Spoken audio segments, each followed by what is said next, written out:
Ladies and gentlemen, welcome in once again the Duval dive here in full effect, even though it's the alleged off season. I say alleged because if you haven't learned by now, the NFL doesn't stop, which means the Duval devout get their weekly service of Duval dive action. And hey, listen, speaking of, uh, uh, let's say tributary action, for lack of a better way to put it, let us be among the last to wish you a happy Independence here. Of course, July 4th was yesterday. I hope you got your fill of barbecue fireworks and all that other stuff. No, like barbecue, fireworks. Like barbecue fireworks, that just sounds really dangerous, and I wouldn't recommend you try that at home. But listen, got a heck of a docket for you here today. Looking for hidden gems among the Jacksonville Jaguar roster. Other people may be like, but Kyle, people were talking about the most underrated Jaguar. Well, apparently a lot of people think the player can be underrated, even though you've spent the entire offseason talking about them. Looking at you, John Shipley. Shouts to my editor, Jaguars on his side. Bing. We'll get more into that later, of course, in the back half of the show, but also with all the talk of calling plays and whether it should be Press Taylor, whether it should be Doug Peterson. Even owner Shad Khan is getting into the conversation. I figure it'd be best to let our local analyst, Travis D. Holmes, take care of that. But speaking of my personal champion, let's get him jumped in here from Big Cat Country, Travis D. Holmes. What's going on, champion? How you doing? I am doing well. As you can see, I am a whole new man. I am no longer being lazy with the manscaping, and you can see my face. Like this is a great Independence Day for us all. Happy birthday, America! Happy birthday to my face and you guys being introduced finally after a few weeks. Happy birthday to my face. Travis's face getting rebirth. By the way, speaking of, celebrating America and all that, the most recent version that would best affect the Jaguars, I could argue, in terms of local government approving the new stadium, bam, democracy in effect. You can't front on that, I'm sure. But listen, while some things are a democracy within capitalism, some things are a dictatorship. And finding out who calls plays is a decision that somebody out there has to make, whether it'll be Press Taylor, whether it'll be Doug Peterson himself, has been a topic of ample discussion amongst the devout. And listen, I'll put it this way. I know that Shad Khan was asked the question. I'm not going to say if he gave a non-answer answer, but he gave an answer an owner should if he's going to even comment. Right. Which the argument should be that he shouldn't have. I get that point of view too. But I mean, let me ask you point blank. It's not so much, I'm pretty sure you've stated somewhere or on this show that you would prefer Doug Peterson call the plays, but kind of walk me through what the pros and cons, like what, first of all, why would anybody want to consider Press Taylor to call the plays instead of Doug? What are the pros if that actually happens? Okay, so the pros of that happening is you have a consistent main primary voice giving you the information, giving you the plays in the way that they would prefer to give it to you. There is some benefit to that. I mean, again, at the end of the season, when asked his personal opinion on it, Trevor Lawrence, the person who's directly getting the communication from the person who creates the offense, stated that he would like the consistency of having Press continue to call plays. That's what he tells you. And that obviously, if you're a smart quarterback, you're probably not going to say I would prefer a change, because that's also a rough offseason of conversation in and of itself. But nevertheless, if I'm going to believe him based on what he said, based on his words, then yeah, maybe he wants that consistency of having the same, again, that same voice, that one band, one sound, situation continuing to go on into his second season. Again, this is someone who's had to switch offensive coordinators, who had to switch passing game coordinators multiple occasions throughout his NFL trek so far. And again, he's 3 years in, entering his fourth season. So from that perspective, hey, maybe he's like, this wasn't the issue last season. Our issues were drop passes. Our issues were fumbles, were tip balls, were the miscommunications because I wasn't practicing. Press wasn't the issue. You guys are making them like this could all simply be his perspective, his thought process in that. And I can't necessarily argue heavily against that, if that is a true representation of what your QB1, the person again getting this communication from Press Taylor, thinks. And if that's truly the case, then cool. You know what? Let's go with that. On the other side of the coin, you have someone who is historically, or at least over the past decade or so, been considered a top 5 play caller in the NFL. Uh, I know some people say that's arguable because whatever. Whether it's top 5, whether it's top 10, a top play caller in the NFL, Doug Peterson, Yeah, because let's not put a rank on it quote necessarily, unquote quarterback whisperer. because I would push back on the top 5 thing, but I mean, the dude is of some renowned out there, right? This is a guy Correct. that got something out of Carson Wentz before it was cool, and before the Mercedes Wentz, as I used to call him, ended up beyond repair in the junkyard, right? So I get that part of it, and we can, he wrote a book, the Super Bowl, beat the blah blah blah blah. We could go on credentials. I don't know about top 5, but that could be a Whether whether it's top 5, whether it's top 10, when the media talks to him and ask him about calling plays, it has come up on multiple occasions just this offseason. Hey, you are a top play caller in the NFL. That's the framing of the question.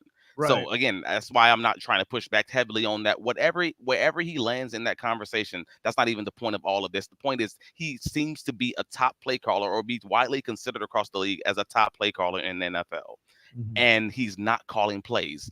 But you have to do a full stop right there. And that's the piece that where I'm like, this is actually an argument for press to call plays, and many people don't necessarily view it from that direction. And I want to just get some. I want to dig into that just for a second. Sure. Have you ever been so good? And I'm talking not just to you, Mr. Student of the Game, Kyle Nash. I'm talking to everyone listening, everyone watching America. Have you ever been so good at something? Yeah. Have you ever been so good at something that you never wanted to be known as? And what I mean is, like, have you ever been just great at, I don't know, selling vector knives in college, or doing this thing, and then you're like, I'm so good at this. Like, I am great. I'm known around the city as this person, and it wasn't even something that you necessarily wanted to do.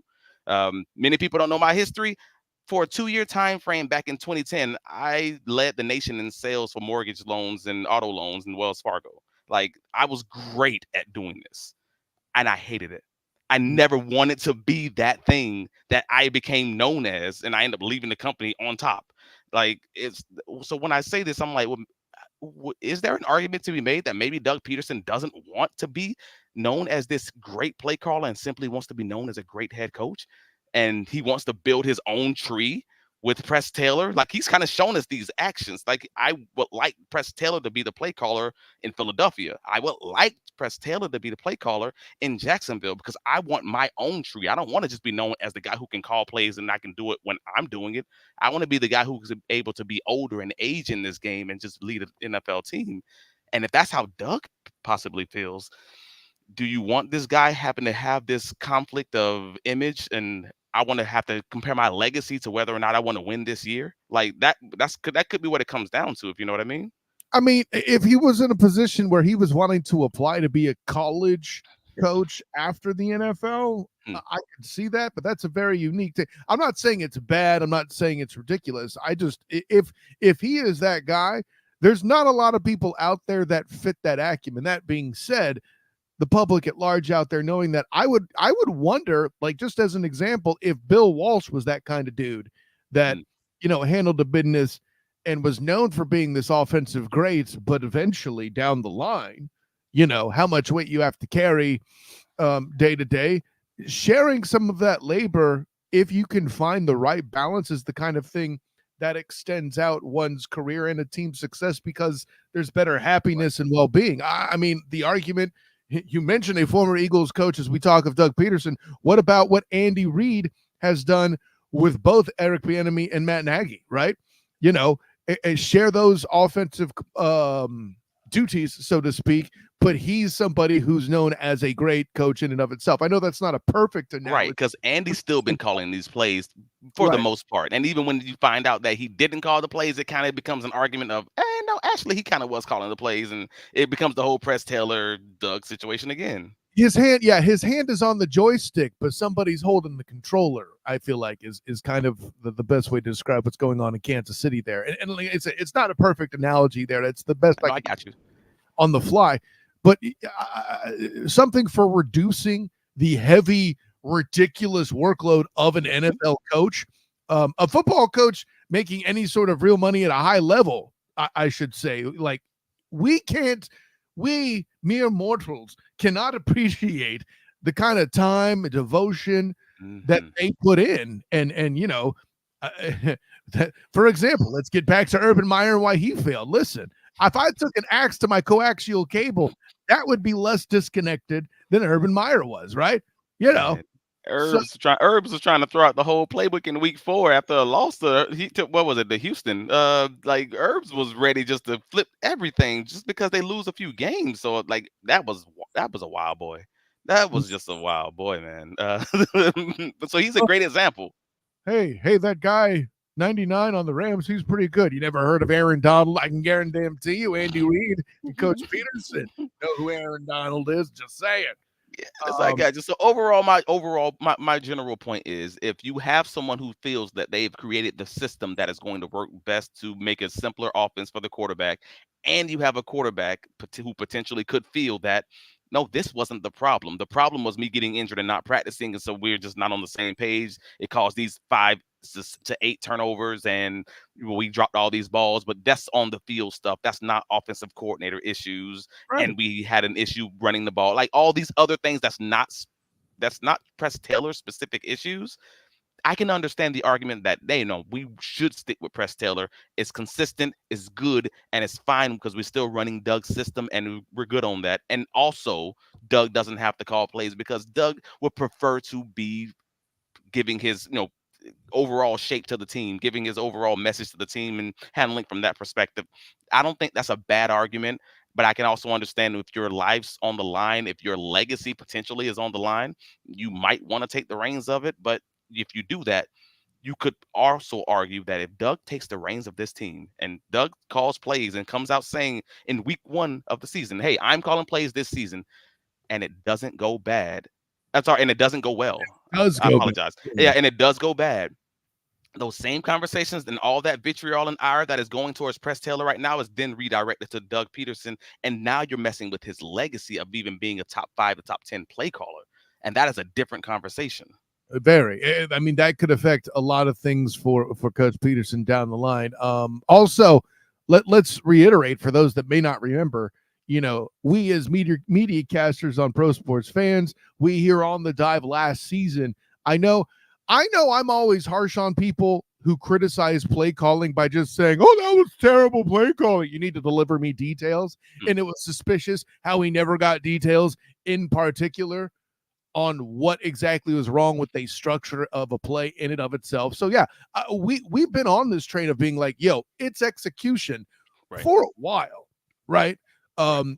I'd say into late last year, because there were times where we would bring it up as something worth investigating. You then did the homework as you do, and started to be like, what do you think about it? And it was long before that bomb you dropped. What is it? Was it this past Monday or the Monday before? I forget now. But like Over the last few weeks about Trevor Lawrence's turnover I or can't lack of escape it because it's still coming up because it's such a relevant topic. BigCatCountry.com, by the way. Bing. So yeah, I can't. If you truly believe execution was the issue as such, you make sense as to why one should actually consider Press Taylor in all of it. So no, I think that was a very succinct explanation, as you tend to do on this show. So with all that, let's get into this, man.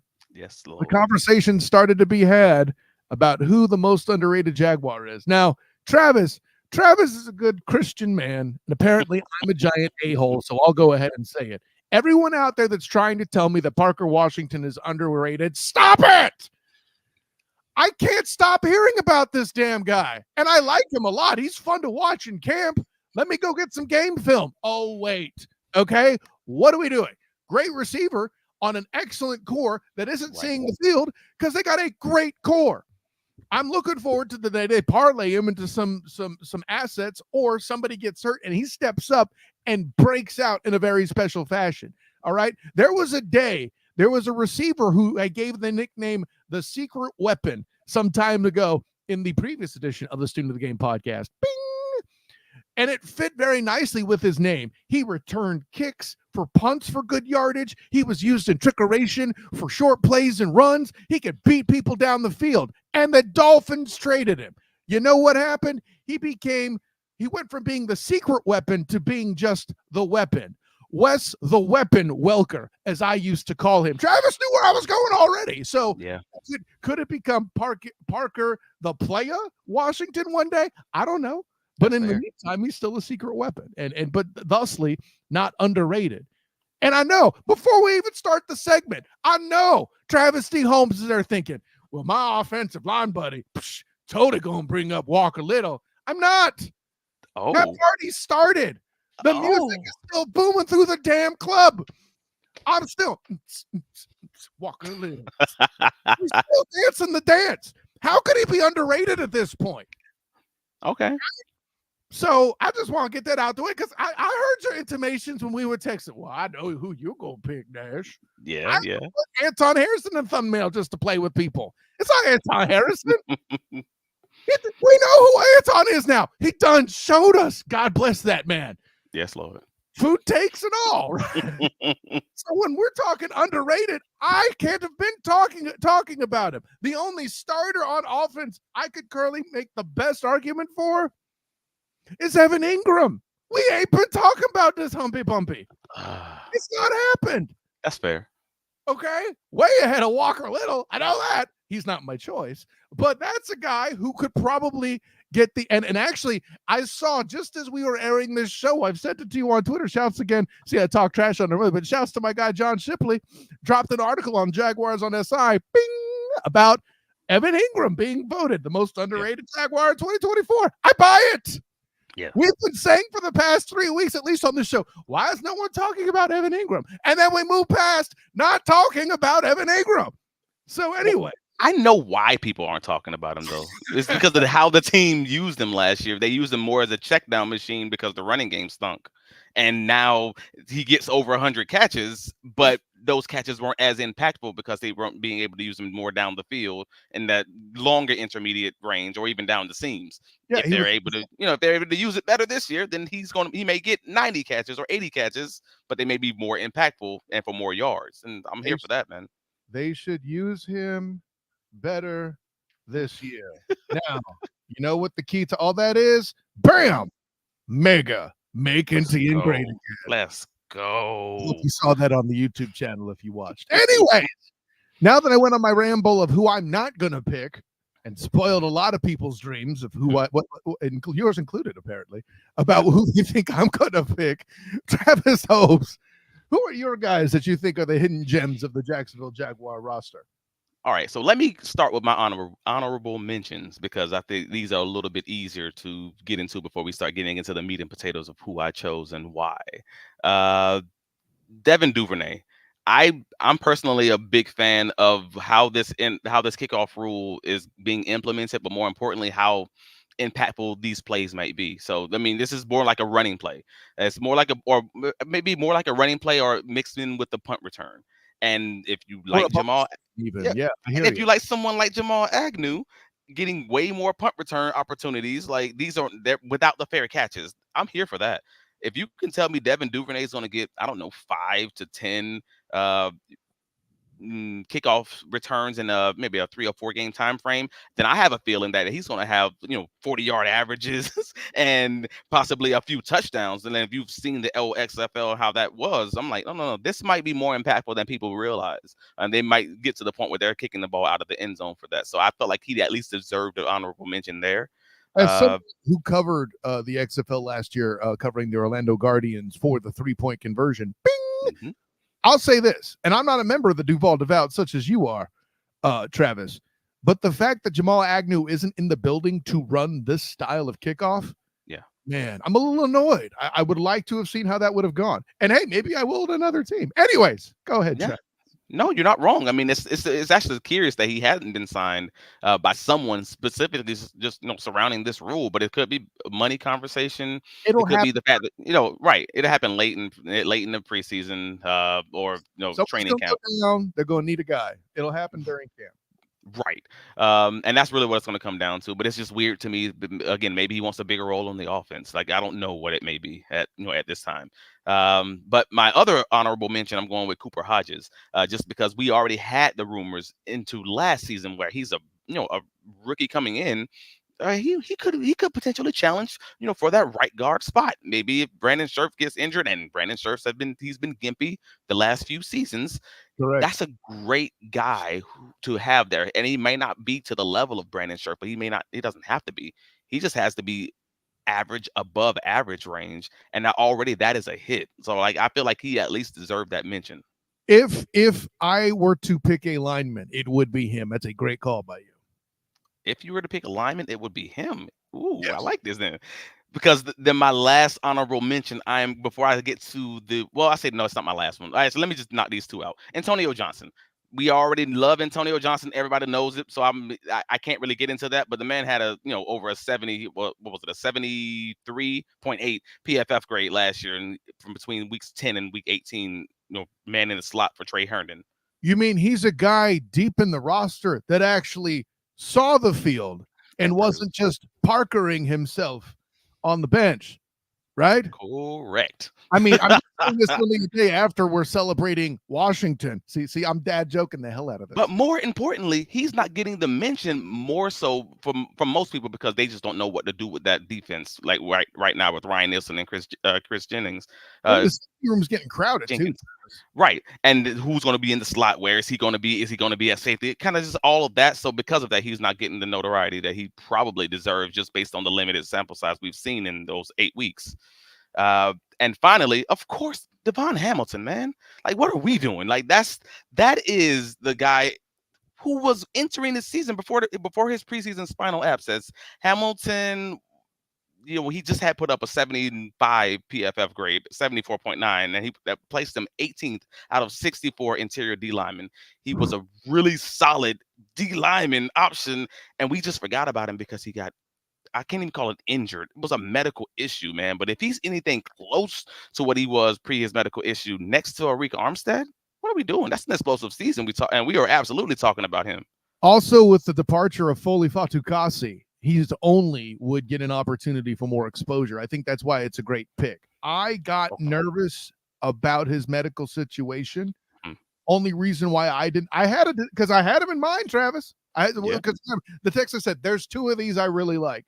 And neither of them were Hodges, but he should have been a third, in fairness. The fact that just stuff, whenever you use the word spinal, I get it, right? Yeah, that's the stuff that ended Al Wilson in Denver at the linebacker position. That's what canceled out Priest Holmes eventually. Like it has claimed some talented names. So I get really nervous. And I'm prepared to get dunked on by this large man. I want to see that happen. If you can step in and fill the gap that Fatukasi, listen, man, I love me some Foley. You know this. Anybody who's listening to the show, I was a little sad when the Texans done snagged him, But hey, now that it's Morris versus Foley, could work out better for the Jags depending on the down. But the punchline is this, guys. That there's so much potential, but too much risk for me to have put him on there. But I like you voiced him an honorable mention. Yeah, but now we can get to the meat and potatoes because I'm about to piss all of Duval off, and I know I am, and I don't care because it's the truth. And we got to be able. Caring now. We got to be able to have difficult conversations. So we got to do that. All right. So in 2022, this person had PFF's pass and run blocking grades above 80% in both areas. That placed them as 32nd at their position. In 2023, they had an 87.2 pass block win rate, which again placed them 31st at their position. They struggled in run blocking at 67, which that was 39th at their position. So overall, this person was 33rd in their position last season. They had a run block rate of 4.9%, which was 29th at their position. So that's right, everybody. We are talking about someone who is basically between the 29th and the 32nd ranked center at their position. That's right, everybody. Here's Duval County's favorite man to hate. You hate him, and you hate that you may need him. Luke Fortner, everybody. Give him a hand. Give him a hand. Give him a hand. That boy bad. That boy, but whatever it may be, hey, man, no matter how the data is used, he's ranked in that 29th to 33rd area. He's arguably and kind of literally the NFL's best backup center. And he's our backup. Like, and he's on a rookie contract. What is not to love there? Like, I know we hate the man because of everything that he quote unquote did last season by not being to the level that we wanted him to be. But again, you were talking about someone who's like legitimately back end of all NFL centers, which also makes him legitimately one of the best NFL backups. Get a man a hand. Come on. What we doing? Travis, how did you find a way to use the Mac Jones defense for Luke Fortner? What just happened? Hey, man, it is what it is. But like, we know we have Mitch Morris, and we also know Mitch Morris has had 6 concussions in 8 seasons and was before 2 years ago considering retirement at that time. Like, there's many articles written about it from the Buffalo media. You might need Luke Fortner. And you have to be able to have those difficult conversations and say, hey, man, this dude legit might be one of the better NFL backup centers. And there is some value in that. And everybody seems to be down on him. And I understand exactly why. But at the same time, hey, man, having him as a backup that's key. And that could end up being huge in a 2 or 3 game sample size if Mitch ends up going out. So, yeah, that's what it is. First of all, I got to give a shout out here in the comments. We got our dude Mike checking in, getting the joke entirely as delivered.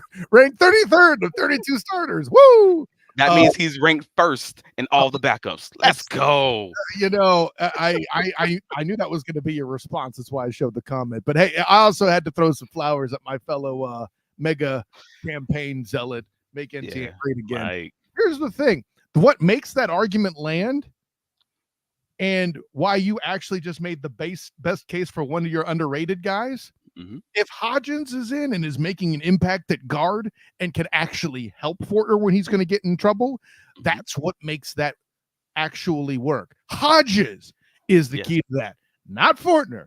Fortner's in the room because of seniority. I like where you're going, where he can, if Mitch is going to get a concussion, which, I mean, there's plenty we pointed out on the show, and we don't hope for it, obviously, right. But there's precedent, right? Right. This is Troy Aikman had 10, right? Like, it's a thing.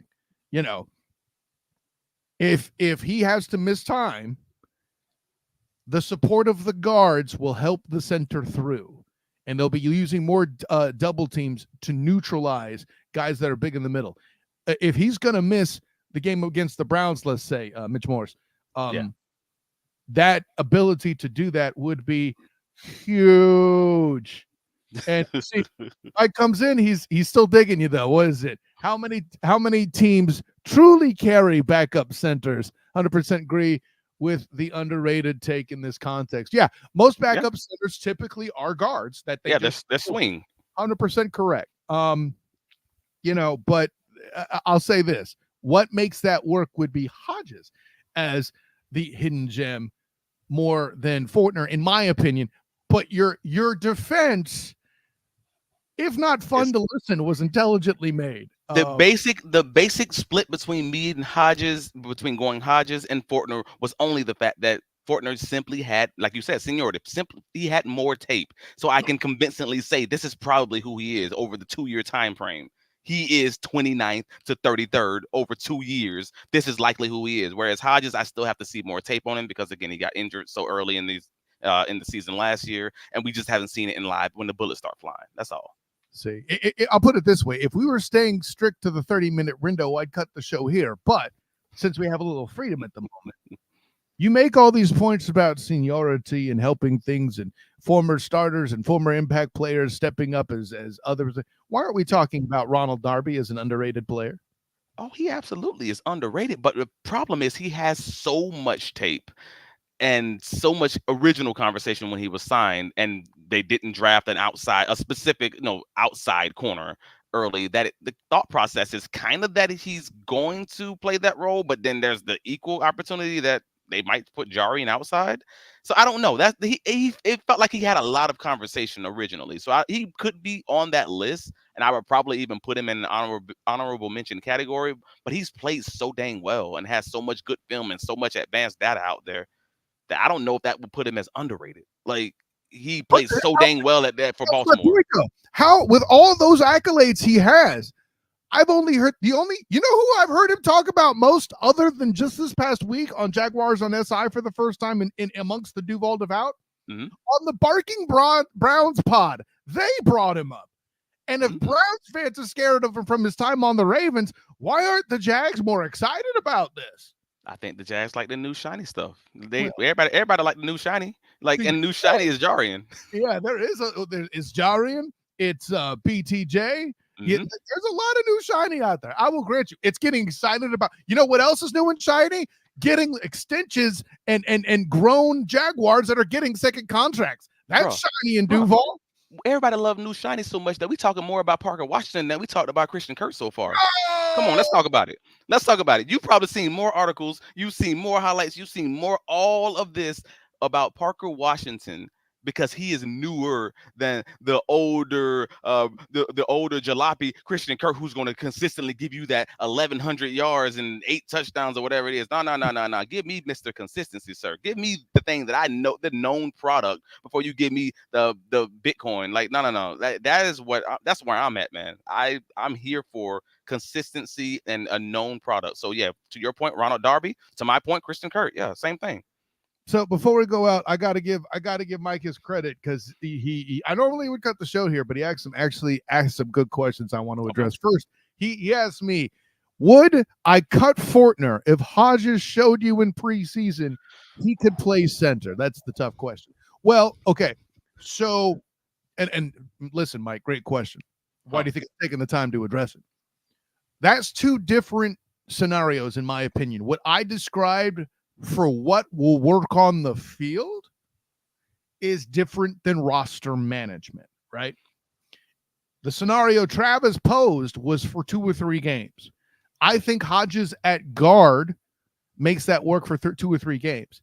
I would never cut Fortner if what you say is true. I'd try to get something for him because I think I could. I can make, if I would have Travis be on the line when I'm pitching, who's somebody with a garbage O line? I don't know, the Oh Raiders, the Lord, Titans are pretty bad, like the I Cardinals. what's Mm, that? the Cardinals. The Cardinals. Actually, hey, listen, if Fortner has experience blocking for Trevor, it's not the same as Murray, obviously, but Yeah. he has the basis to block for a mobile quarterback, sneaky mobile, I should say. Um, and all of that, Mike makes a great point here. He throws in the Giants. Sure, the Giants line is terrible, TRBL. Yeah. So yeah, I bet You I can could. get a you can get a mid to late. You can swing a mid to late or something like that for Fortner, who has enough tape out there. I would think. I would be looking for at least an early third day pick, if not a late second day pick, right? Oh yeah, So, Trent loves his fifth and sixth round draft picks. Boy, that man gonna be itching for it at that point. Yeah. maybe you get two of them. Hell, I don't know. But the punchline's this: like, I could get commodity for Fortner, and I think that kind of speaks to the point you're making. But yeah, that would be if and only if I felt like Hodges was somebody who could call schemes and shift the line and get the intelligent part of the game right. And that's what we Right. don't know enough about, which is why I wanted to address this question. I'm not saying that Fortner doesn't have it up here to shift the protections. Maybe this is a guy who can do calculus in his head. Okay. Right. He could be a sharp dude that knows how to make the calls, but doesn't have some of the physical tools. Maybe that's possible too. And if he is that intelligent guy and he can handle being out there making the calls, he would know to call for Hodges to help him in a double team in this or that situation. So I think that's why that question is simpler than what's actually posed in our conversation. And then Mike wakes in with an interesting take. Let me get your reaction to this, Travis. He's not big on Darby per se, but a solid backup in his opinion. If he's that solid as a starter, why has he been moved around so much? Actually, see, here's the thing. I think a lot of teams move DBs around because after the top one or two, you start getting piecemeal because that's where a lot of teams apt to save money because they're investing in the blitz, right? Is it something Exactly. That's exactly what I'm thinking. Like, it's the fact that at his age, he's been a veteran. He's been in the league so long, and at his age, it's more about I'm getting that new young guy coming in the next season, and I'm not willing to invest those kind of resources into someone like Ronald Darby if I feel like I can get even close to that level of that level of performance with the younger guy. And it might not be that level, but it may be close enough where I'm fine with it. And they've always considered, Darby as that Band-Aid guy who just played really well, and then he's a Band-Aid guy for the next team and plays really well, and he's a Band-Aid guy for the next team and plays really well. And meanwhile, he just hasn't been able to just stick with one team because of I don't know what you want to call it, ageism. Like, ageism is real at corner, right? Because you start to lose speed as you get older. I mean, and let's think about this too, right? Troy Vincent was a guy in Philly who was a great corner, right? Yeah. They had a history of great corner duos there for a minute. I used to remember their names better than I do, but going back to, I'll put it this way: the main reason I think he was moved around is because as he got older, he got slower, but still had the intelligence to play safety, right? Right. So, but my point with Darby is that he might not be the guy he once was, and he's still going to have certain limitations in certain situations. However, he's still going to be a very, very solid corner, and especially if you have a great deep line or a great defensive front, he's going to give you above average performance. It's just a question of roster management and if you're comfortable paying him this amount for that performance over a 1 to 2 year time frame. And let's reiterate, he's not there to be the 1 or 2 guy, right? It's Tyson Campbell, it's Savage, and then he's going to be amongst the group trying to get in with the rest, right? I mean, that's going to be the fight. And I could absolutely see a scenario where he starts the season off as the starting corner, and by the middle of the season, you see that progression be made, and it's like, maybe it feels like Jarian's stepping forward on the outside, and then they're going to just transfer him inside and at certain occasions play a slot, and then figure it out that way, Yeah. I can make an argument. There's some who would argue probably that he will be the 2 by the end of the season. So that's another great point. Right. So at the end of the day, again, Darby, I believe, would be someone who to consider for that list, but I just didn't have him there because he's shown you enough that I think he's convincingly good. It's just the question of how long he's going to be good without dealing with injuries or dealing with those things that come along with older age. So somebody who shows you he's good, no dice. Somebody who shows you he's not, nailed it. Got it. Anyway, so someone who's gosh. All right, I'll give you that one. I can't even argue. You can't make me a Luke Fortnestan out here. That's crazy. No. That's not a fair description of the argument either. I just had to make the joke, man. I listen. Unlike other politicians out there, okay, I'm willing to admit that was complete BS. I dumped you on. Anyway, Travis Holmes, tell the world, my guy. You can find me on all the socials, Travis D. Holmes. You can find my writings covering the Jaguars on BigCatCountry.com. Whether it's press conferences, training camp summaries, take a look at our YouTube channel, the Duval Dive. I believe we're about a month old at this point. Like and subscribe. If you're not, come on, man. What you doing? You know what this is. Get a hold of your life. Get some organization. We are 2024. You ain't got to live like that no more. Get better sources for your Jacksonville Jaguars coverage. Come on. But yeah, to Emmanuel Acho. Hey man, BigCatCountry.com. The Duval Dive YouTube. You can find me on South Florida Tribune, Inside the Pigskin on Tuesdays. We cover all of NFL football, but I'm always going to have my Jaguars takes, and I'm also going to give you something, hopefully from a perspective you haven't heard from any other people in the national media. So, take a look at that. And yeah, Duval Dive, Fridays, 11 a.m. Where can you be found, sir? Yeah. Well, first of all, Travis D. Holmes, he watches games. Anyways, of course, I am Kyle Nash, the student of the game. You can find me on Twitter, Instagram, and Threads at the SOTG. Find me on Facebook as a student of the game. Check out my writing with Jaguars on SI, the Black and Gold Banneret, and the 3-point conversion, as well as my other podcast, the Student of the Game podcast, Wednesday at 9 p.m. Eastern time. Going to be starting NFL previews for the entire league. That's right. Wednesday marks the start. We start with the AFC West. Booga Peters going to come in, help me out with that, as well as Colin Cronin from the Irish NFL show. And, of course, Brian Paul himself, BP from A7B in Sports. That should be a lot of fun. So, for Travis D. Holmes, I'm Kyle Nash, student of the game. Until next time, everyone, class dismissed. So.